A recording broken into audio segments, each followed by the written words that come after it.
And welcome to my live stream. How are you guys doing today? You are blessed and lifted. You are all blessed and lifted. Good to see you. Good to see you. Good to see you. Every single one of you. You are highly welcome. Today is Sunday. How was your day? How was church today? I hope you had a great time.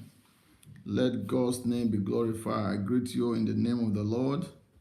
I bring you all greetings and I ask God to bless each and every one of you. I've been supportive of my channel, Nigie TV. I've been doing everything you can in your own right and power to make sure we push this to the next level. God bless you. Please, I want to connect to this broadcast and let God bless you much more. Thank you for hanging on with me. It is so gratifying to be live with you today. So, how is everything going with you? Hope you are fine. How was your day? God be the glory for the things He has done. Please, I'd like you to share this broadcast and let it be on the different handles. Yes, please, on Instagram, on YouTube, and on your Green Hub. Good evening to each and every one.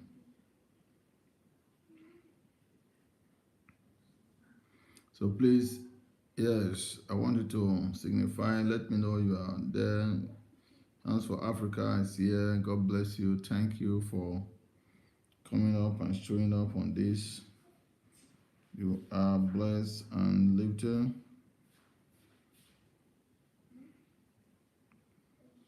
So please, I'd like you to show me some love. Show me some love by hanging on with me today. Yes, it is a blessing to be live and direct with you today. Yes, please show me some like and love, like the broadcast. Yes, so for those of you joining me, just show that you are here. It doesn't take much to show that you are here. Just type on the chat button and write something. God bless you. Thank you for coming. Thank you for being a good friend indeed. Yeah, hi.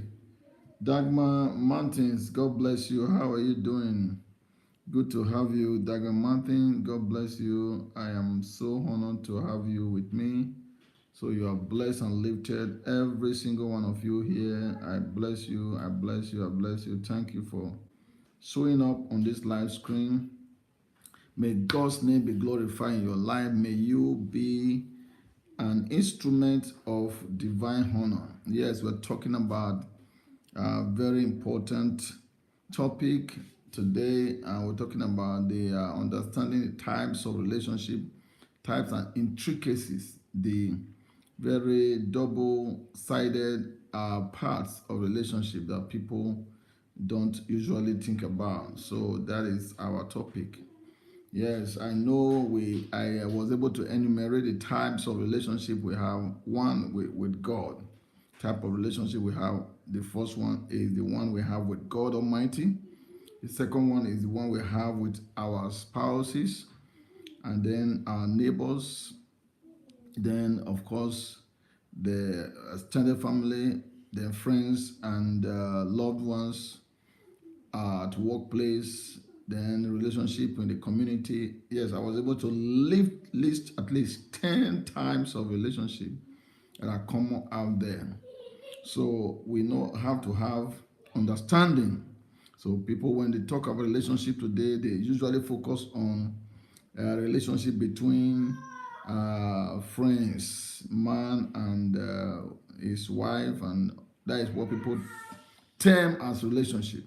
No, relationship is a broad term. It has to do with everyone you relate with, as far as the your sojourn and your journey of life is concerned.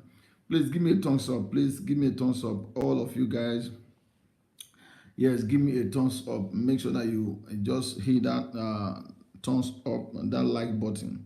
Hit that like button. Yes, Camilo, Marilo, please, David, Gentilo, please give me like some like, give me some like, give me some like, please. Just hit the like button. Hit the like button. You'll be able to uh, get me to a very powerful place in the algorithm of YouTube. Please do that for me. I'll be very appreciative. Please give me like and love, like and love, like and love, please. And then connect with me. Connect with me if you haven't connected. Just subscribe. It doesn't take much to subscribe. Hit the subscribe button, and of course the notification bell. So whenever I am live, it will immediately signal to you that I'm here. Please, I want to give me that like and love, like and love. I would really appreciate you if you can do that for me. Yes, David and Gentilo, please. God bless you. Hola, hola to you. Camilo, Dagmar Martins, God bless you. Thank you all for coming. Please jump on in and let's go. Let's go. You are a product of good relationship. Every single one of us here that is under the sound of my voice, you are a product of a relationship. Everyone is a product of relationship. Whatever you became today, you are a product of good or bad relationship. Yeah, that is what we want to call talk when we talk about the intricacies. The intricacies, the depth and the advantages and disadvantages. Those are the intricacies that we can talk about when the relationship is put to the test. So I want us to measure on the positives, and I am very happy to let you know that we have a good relationship in our very family. Yes, when you have a good relationship with God, that is the beginning point, the starting point of a great relationship. And your relationship with God is going to define every relationship you have going forward. If you have a bad relationship with your Creator, tell me where you are going to land. Tell me how you're going to hold on. The first relationship that exists that must be cherished is that between you and God. And let's talk about it a little bit. Adam, when he was created, the Bible says God made man in his own image and likeness in Genesis chapter 1. And then he gave man authority in verse 28 to have dominion, power, and right over every creature that he made. Then chapter 2, God illustrated how he created man, and he caused man to asleep, and then God, Adam's ribs and all of that. So before Eve was created, God had a relationship with a man. So it was not good for a man to live alone. That's what the Bible says. It wasn't good for a man to live alone. So it will make him a helpmate. So there was a relationship between God and man in the garden. So God felt that this relationship needed some companion. So that was what informed the idea of having the female.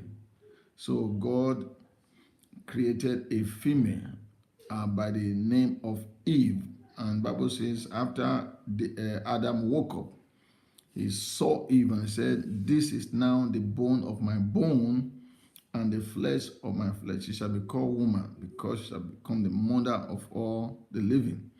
So she became the mother of all the living, and they were in relationship. They were in oneness. So you find that their relationship was very smooth. They were both warm together. They were so cordial. They had a genuine relationship as far as relating with God was concerned. There was no qualms. There was no issue. Bible says Adam went to till the soil. He came back, and he was always taking care of the garden. Yes. Yes. Good evening, Nigie Best. Good to have you. Good to have you with me. Thank you for joining this live stream. I'm so honored to have you, my darling. God bless you. So, Ma was in this relationship. Happy Sunday to you. Please like and love. Don't give me some like and love so we can be able to take this to the next level.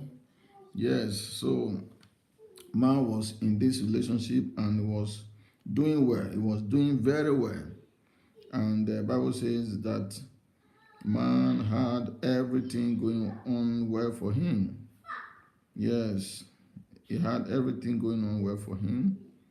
Yes, he had everything going on well for him until the enemy came into the scene.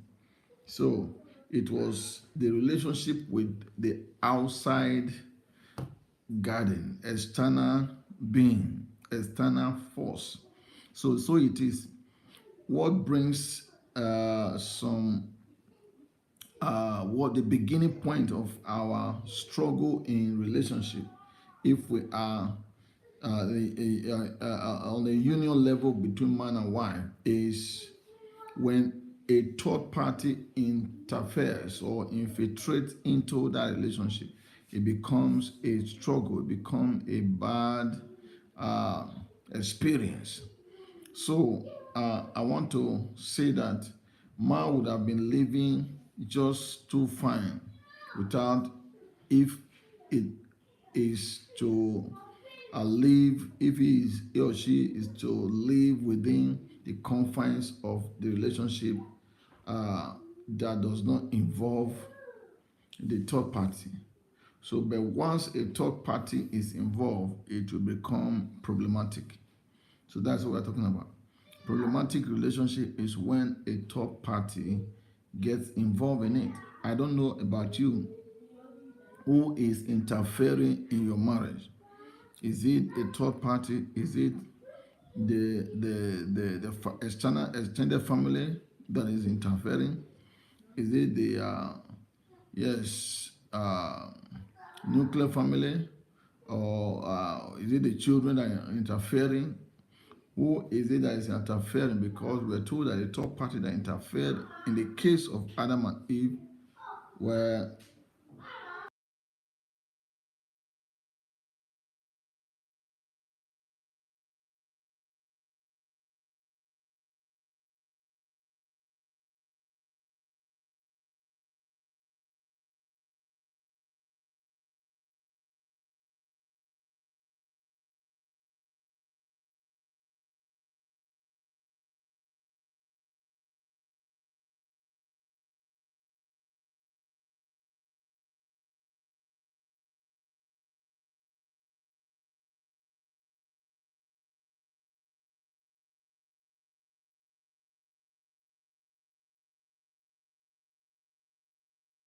and love.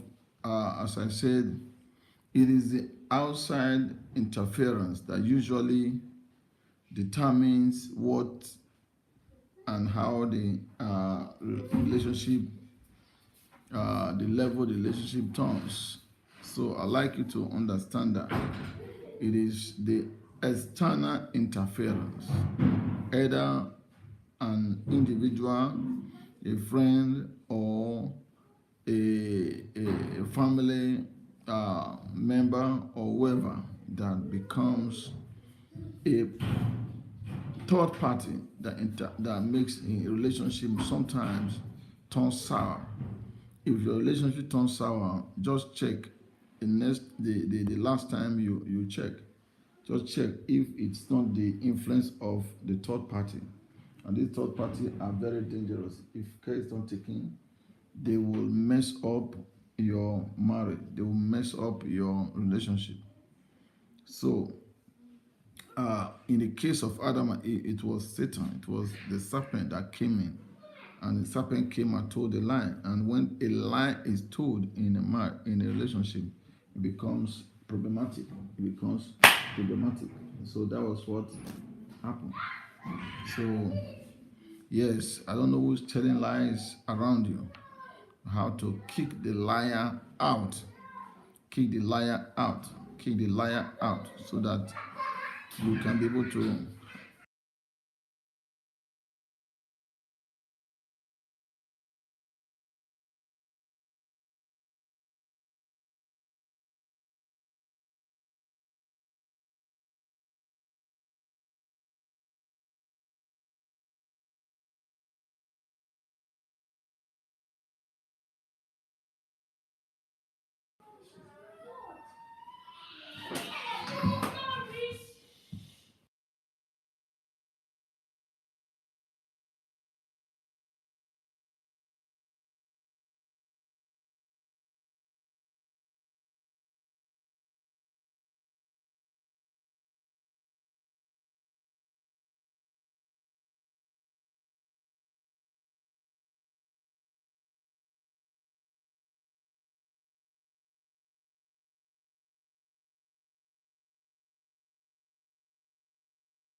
As I was saying, someone is always going to be there to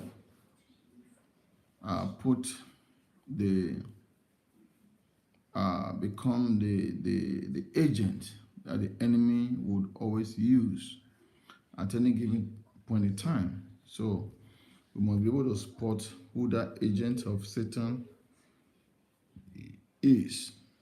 So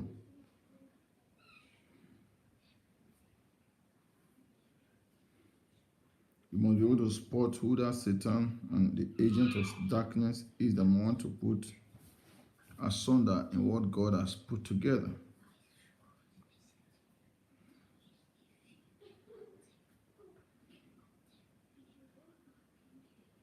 We must quickly identify who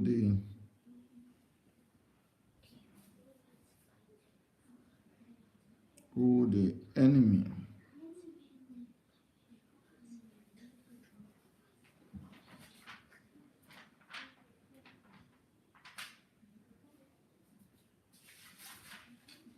Identify who the enemies are, or who the enemy is. Identify who the enemy is, so that you can be able to tackle the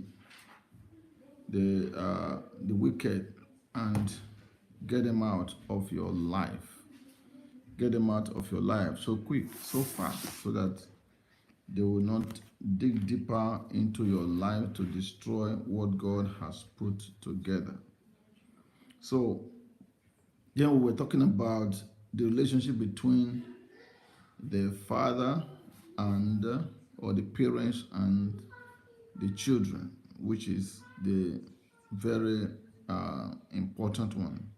So we're talking about Ephesians chapter 1, chapter 6, and from verse 1. It says, children, obey your father, your parents in the Lord. Obey your parents in the Lord. Now, I was saying that the parents, obeying parents in the Lord means the parents also already had a relationship with God. A parent that don't have a relationship with God, it is very hard for children to have a godly relationship with them, because he said, obey your parents in the Lord.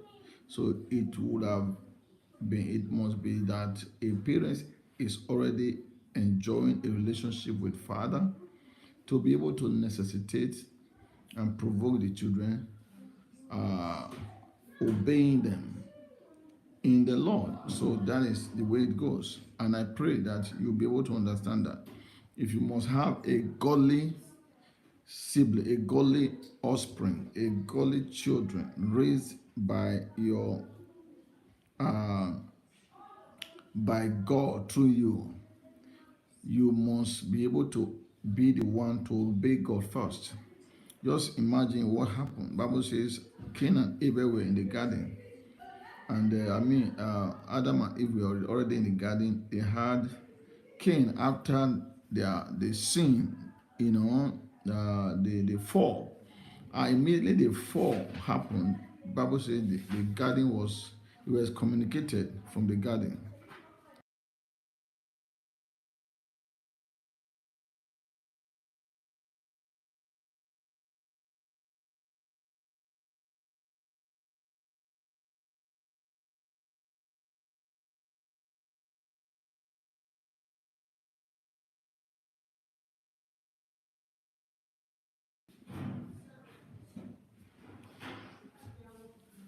So there is and there will be always be.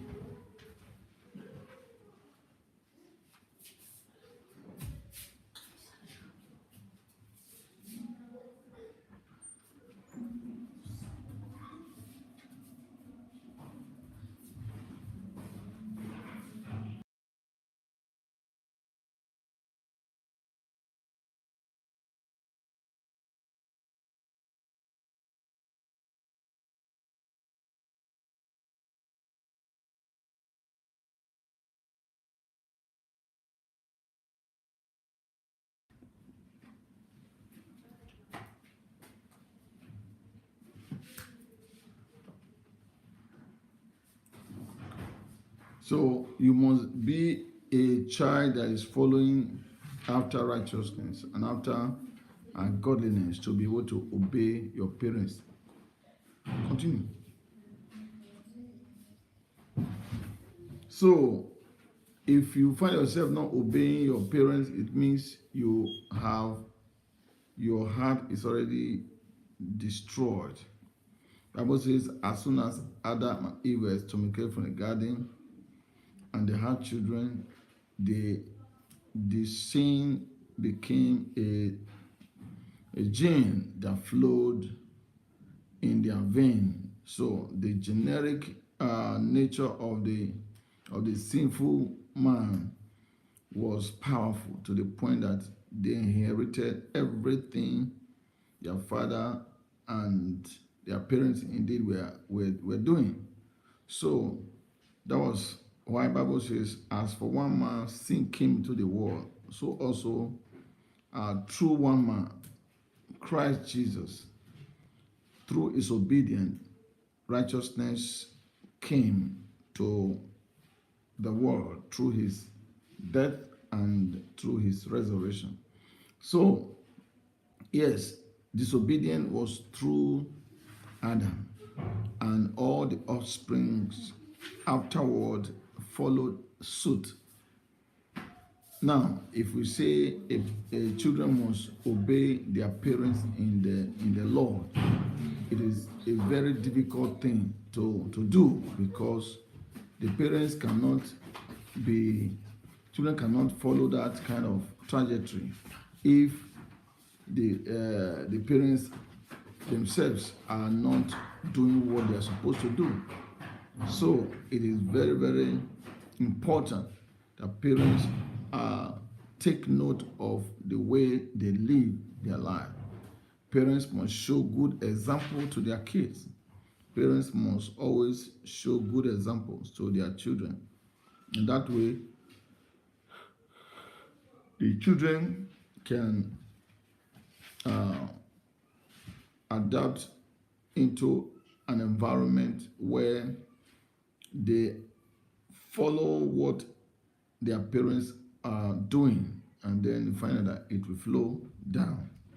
So relationship must be from up down, yeah, from God down. So if you are obedient to God, you find out that from bottom up, you must be obedient to God, and then your children will be obedient to you. So that is the way it goes. Obedient to God. You must be obedient to God. It's from bottom up, not from up down. Your relationship with God will determine your children's relationship with you. So some people don't have good relationship with God.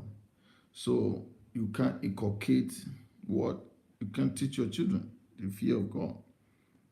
You can't teach your children the precepts of God.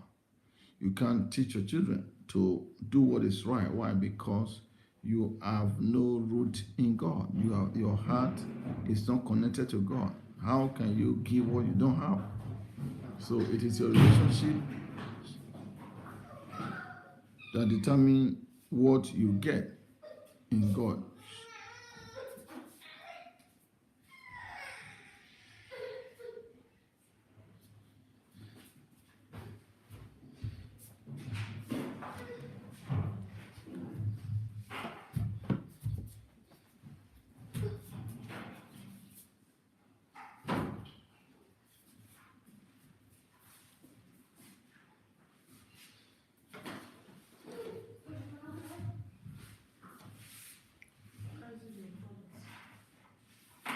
So what you get is what you give. And if you give good thing, if you sow good thing, it will eventually trickle down to you. And that is the way it works. I pray that you understand the intricacies of relationship I'm talking about.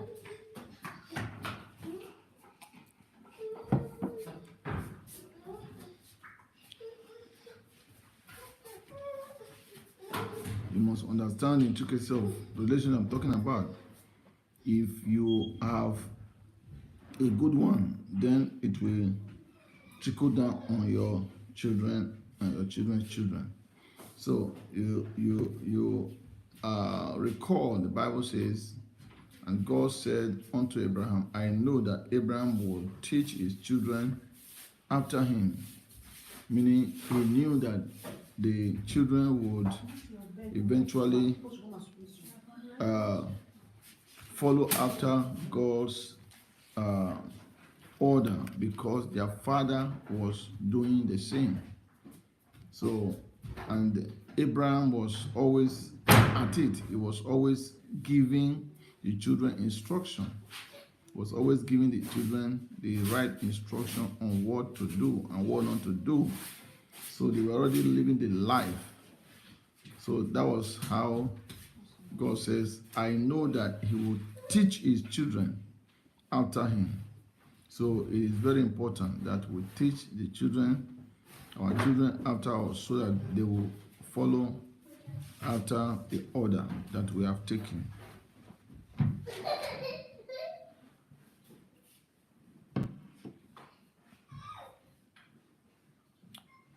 So let us be aware that it is what and how we go about it that will determine how others will follow us. And then it is essentially based on that. You find out that in that Ephesians chapter 6, there was a sequence in Paul's writing as far as a relationship was concerned. It talks about children, obey your parents in the Lord. Then it says, parents, provoke not your children to wrath. So that is the order. If parents are obedient to God and they are doing what it's supposed to do, and the children are obeying them, so you find that there will be no way the parents can provoke them to wrath. So it is very important. The intricacies of relationship is the dynamics, the working, the action that takes place in relationship. So the relationship that takes place in relationship is very important. The do's and the don'ts, the action that is taken on a daily basis, that is what matters in relationship. What are the actions that you take? So the actions and the inaction is going to determine how far you go. It's going to determine how far you go in your life. So if you are the type that does not take actions, you find that the children will not be able to follow the right order. So it is good to take the right action so that the children will be able to obey and follow God, follow after righteousness, follow after what is good and what is not good.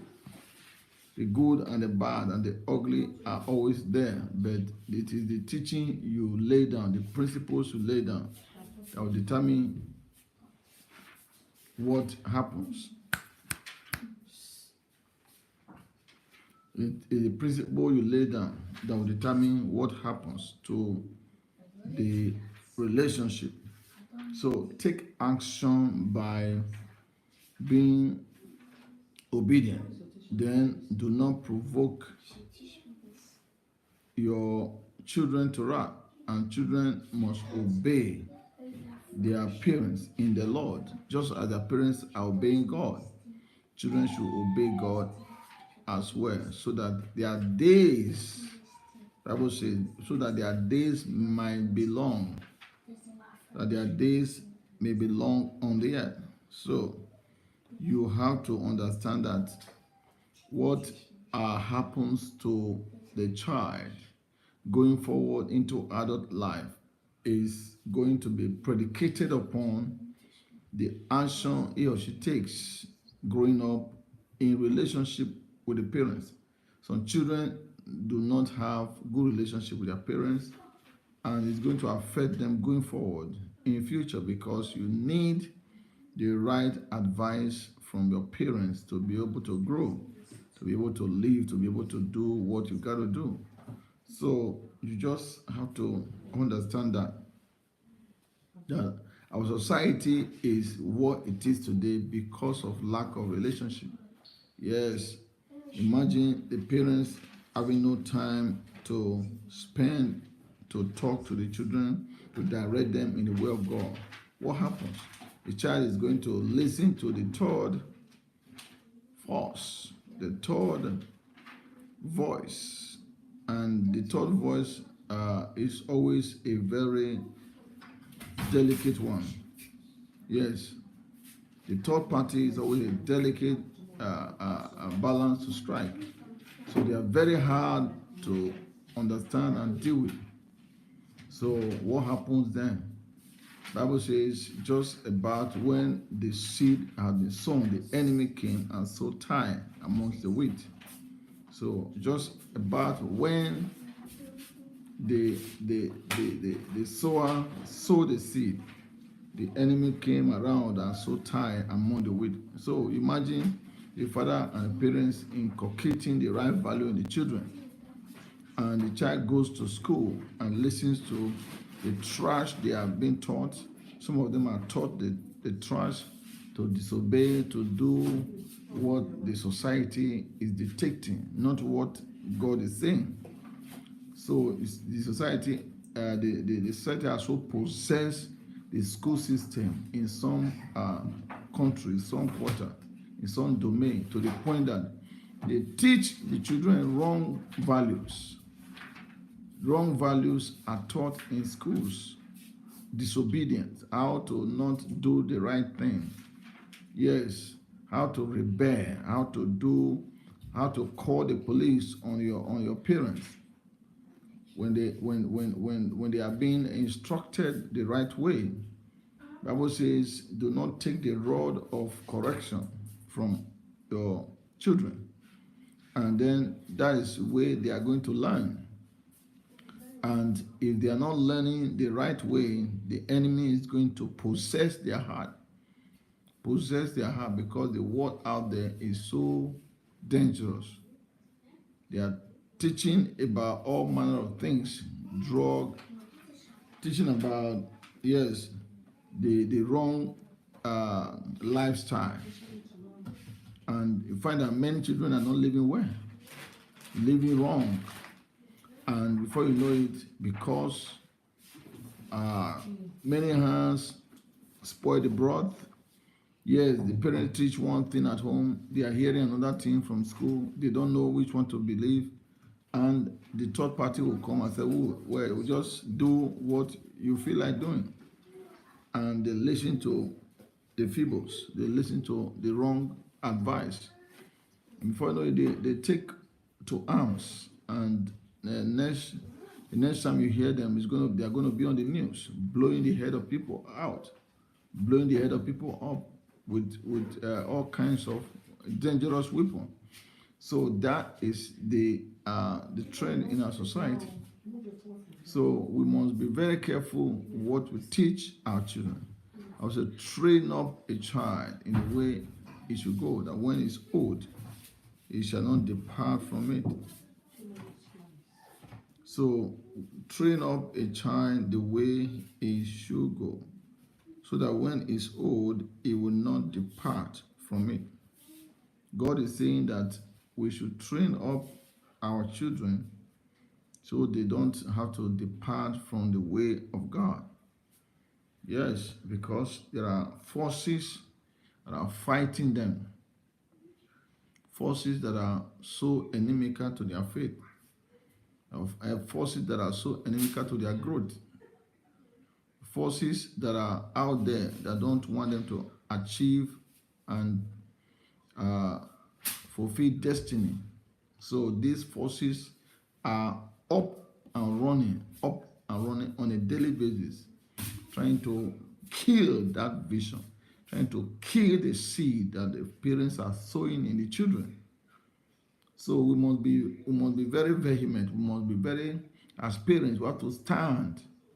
Make sure that not on your watch, not on your watch, will your children spoil. They cannot spoil on your watch. Make sure that they are meant to do the right thing while they are still with you. So you can't discount them out. You can't discount them and just wish they do whatever.